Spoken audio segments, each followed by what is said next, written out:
It's been a while, almost 2 years.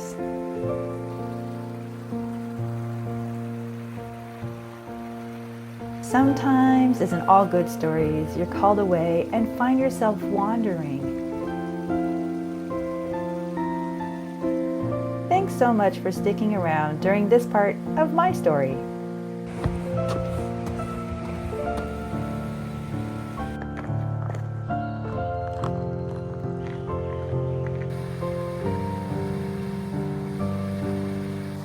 I am making my way back home, and by the end of summer, I'll be returning to YouTube with new brush making tutorials, pattern design videos, troubleshooting tips, product reviews, and art projects.